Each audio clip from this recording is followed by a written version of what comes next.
अंग्रेजी वर्णमाला का क्या है, शुरू के 4 अक्षर हैं। तो इसको हम सांकेतिक रूप में कैसे लिखेंगे, यानी समूचे निर्माण रूप में हम कैसे लिखेंगे, तो इसी बात को हम इसको ऐसे लिख सकते हैं। बी सेट वही है, ध्यान दीजिएगा। तो हम इसको लिखेंगे एक्स सच दैट, हमेशा हम एक्स लिखते रहे हैं, एक्स सच दैट एक्स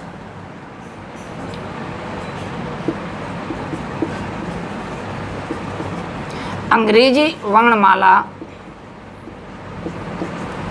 का अंग्रेजी वर्णमाला एक्स अंग्रेजी वर्णमाला के प्रथम 4 अक्षर हैं।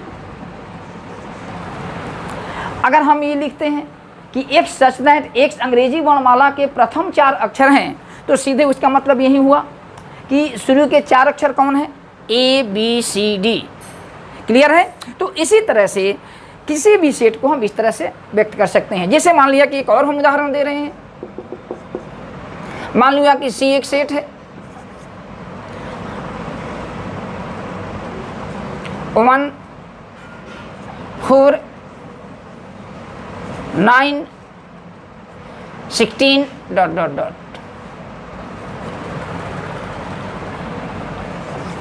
3 को डॉट देते हैं। 3 को डॉट का मतलब होता है क्या, और आगे भी। याद रखिएगा, जहाँ कहीं भी 3 को डॉट देते हैं इसको कहते हैं और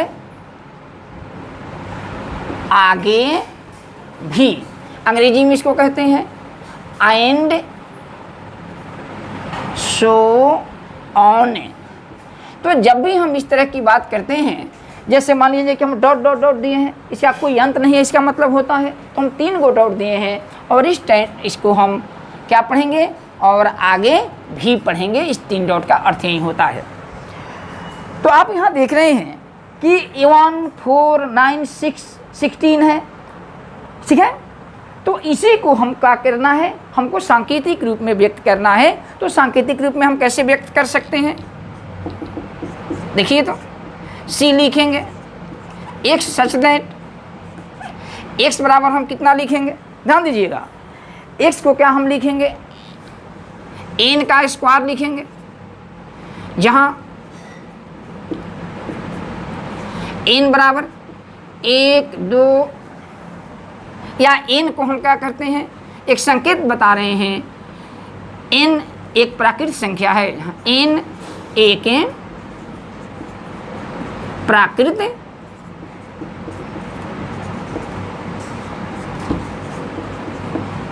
संख्या है। देखिए क्या कोई दिक्कत, आप देख रहे हैं कि हमने लिखा है एक्स सच दैट एक्स बराबर एन स्क्वायर, जहाँ एन एक प्राकृतिक संख्या है। और प्राकृतिक संख्या के बारे में आप जानते हैं, काउंटिंग नंबर, इसको गिनती की संख्या कहते हैं, 1 2 3 4। तो यहाँ देखिए, जब हम यहाँ एन के जगह पर 1 रखेंगे तो 1 का स्क्वायर का हो जाएगा, 1 हो जाएगा। यहाँ 2 रखेंगे तो 2 का स्क्वायर कितना होगा, 4 होगा। जब नेचुरल नंबर 3 रखेंगे तो 3 का स्क्वायर 9 होगा, 9 होगा। 4 का स्क्वायर 16। इसी तरह से नेचुरल नंबर का मान हम रखते जाएंगे और उसका स्क्वायर हमको प्राप्त होता जाएगा। तो अगर कोई सेट इस रूप में दिया है, सच दैट के रूप में दिया है, तब हम इसको क्या पढ़ते हैं, इसको हम पढ़ते हैं समूचे निर्माण रूप या सांकेतिक रूप में समूचे का निर्धारण हम कर रहे हैं। और कहेगा कि इसको आप लिखिए किस रूप में, सारणीबद्ध रूप में या रोस्टर रूप में कहता है, तो हम इस तरह से उसी को लिखेंगे। क्लियर है। अगर इसको कहता है कि हमको लिखना है समूचे निर्माण रूप में, तो इस तरह से लिखेंगे। यानी जहाँ जहाँ संभव है वहाँ हम एक रूप को दूसरे रूप में कन्वर्ट कर सकते हैं, कोई दिक्कत नहीं। तो आइए देखिए, तो अब हम आपको इस तरह से बता रहे हैं, कुछ संकेत आज हम बता रहे हैं। तो संकेत के लिए जैसे ये भी एक सिंबल है, तो इस तरह से हम कुछ संकेत आपको यहाँ बता रहे हैं,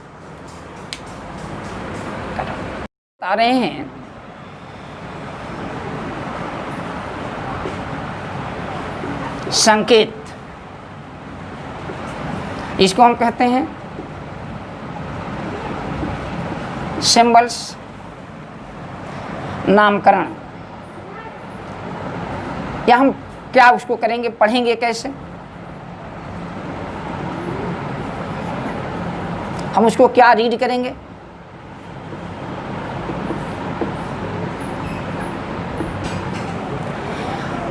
जिसे हम पहला संकेत आपको दे रहे हैं, अभी अभी मैंने बतलाया, इसको हम पढ़ते हैं सच दैट।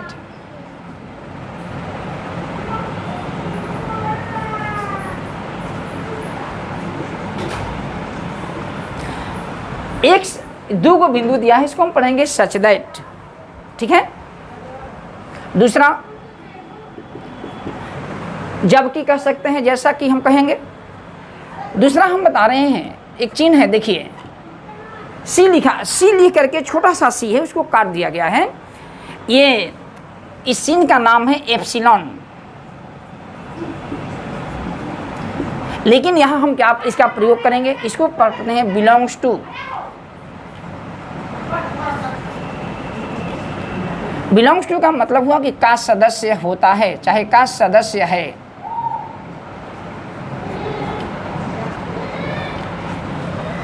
नहीं, तो इसको आप देख रहे हैं, बिलोंग्स टू का मतलब क्या हुआ, का सदस्य है। तीसरा हम आपको संकेत देते हैं, धीरे धीरे बताते चलेंगे। बराबर देकर एरो का चिन्ह दिया गया है, इसको हम कहते हैं इंगित करता है।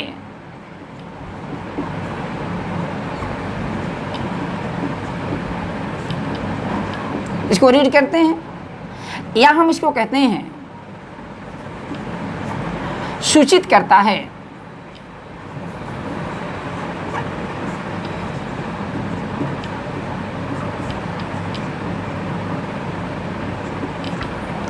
अंग्रेजी में इसको कहते हैं इम्प्लाइज।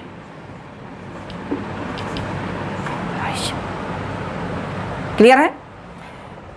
चौथा देखिए, ये उस जगह कहा जाता है कि जिससे मान लिया कि दो संख्या, इसकी हम बाद में चर्चा करेंगे कि ए बी का भाई है तो बी भी ए का भाई होगा। क्योंकि यह संबंध दोनों तरफ से लागू होता है, तब यहाँ हम इस चिन्ह का प्रयोग करते हैं। इसका प्रयोग कब होगा, जब ए बी का भाई, ऐसे क्या कहते हैं, ए बी का मित्र है, चाहे भाई है कहिए, अब बी सी का भाई है तो ए भी क्या होगा, सी का भाई होगा। इस तरह के जहाँ पर आएगा वहाँ पर हम इस चिन्ह का प्रयोग करते हैं। बाद में हम लोग इसको गहराई से अध्ययन करेंगे। तो इसको हम पढ़ते हैं, देखिए दोनों ओर सिंपलाइज हो रहा है, नहीं तो इसको हम पढ़ते हैं दोनों ओर से इंगित करता है।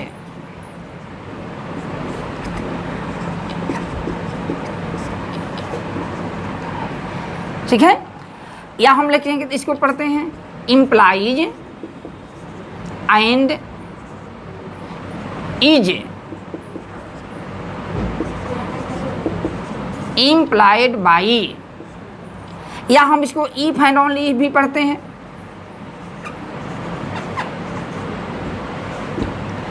इफ एंड ओनली इफ को वाई डबल एफ से सूचित करते हैं, या हम लिख रहे हैं माने यदि और केवल यदि, हिंदी में कहते हैं यदि और केवल यदि। इस तरह से हम इसको रिप्रेजेंट कर सकते हैं।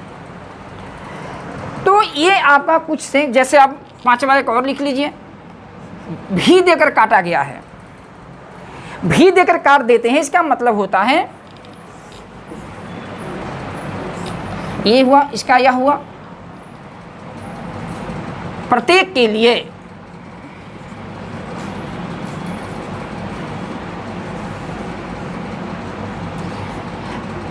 फॉर ईच,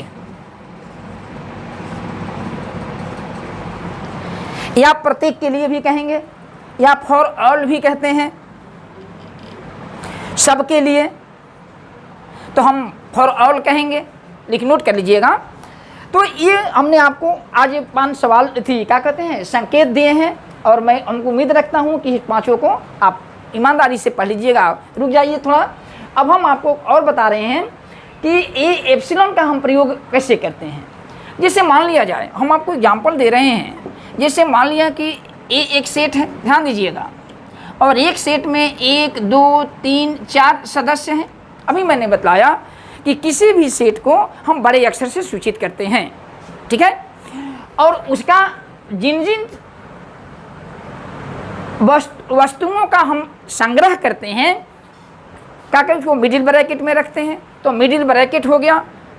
और ये देख रहे हैं कि 1 2 3 4 इसका क्या है, एलिमेंट्स हैं, सदस्य या मेंबर्स हैं, अवयव हैं। तो आप देख रहे हैं कि एक है, एक नाम है, तो एक जो है इस सेट में है कि नहीं है, तो हम इसको लिखेंगे 1 बिलोंग्स टू ए। इसका मतलब ये हुआ कि एक जो है इस सेट का एक सदस्य है। अगर हम 2 लिखें तब तो कहेंगे कि 2 बिलोंग्स करता है ए में, क्लियर है। और इसी तरह से हम कहेंगे कि 5 बताइए इसमें 5 है ए में, नहीं है ना, तो हम लिखेंगे 5 ए में नहीं है, काट देंगे इसको, इसका 5 ए में नहीं है। तो यहाँ एक और हमको संकेत मिल जाता है। तो हम इस संकेत को ऐसे लिखते हैं, नोट कर लीजिएगा, इसके अंदर में हम इसको लिखते हैं, ऐसे लिखकर काट देंगे। इसका मतलब क्या हुआ, का सदस्य नहीं है, का सदस्य नहीं है। या हम इसको लिखते हैं अंग्रेजी में डज नॉट बिलोंग टू ए, ठीक है। इसको हम 5 नंबर डाल सकते हैं। तो जहाँ कहीं भी इस तरह से हम देखेंगे, यहाँ भी अगर हम काट देंगे तो क्या कहेंगे, सूचित नहीं करता है, क्लियर है। तो आज इतना बहुत बढ़िया से पढ़िएगा और समूचे सिद्धांत के अंतर्गत जो सेट्स दिए गए हैं, जो समूचे दिए गए हैं, उम्मीद रखता हूँ कि पहला एक्सरसाइज आप बना लेंगे। कौन सेट है कौन नहीं है, क्लियर है ना। मैं जाते जाते आपसे एक सवाल पूछ रहा हूँ। हम आपसे पूछते हैं कि दुनिया के 5 खतरनाक जंतुओं का नाम बताइए, क्या यह सेट है कि नहीं है। निश्चित तौर पर अगर हम आपसे पूछते हैं कि दुनिया के 5 सबसे खतरनाक जो जंतु हैं, अगर हम सभी लोगों से कहेंगे कि एकों को आप लोग लिस्ट बनाइए, तो सभी लोगों का एक ही नाम नहीं आएगा, कोई ना कोई नाम जरूर भिन्न हो जाएगा। इसलिए याद रखिए ये परिभाषित नहीं है और इसलिए यह सेट का कभी भी सेट का उदाहरण नहीं हो सकता है, ठीक है ना। तो दिमाग शांत करके जा करके आज इसका अध्ययन कीजिएगा। धन्यवाद।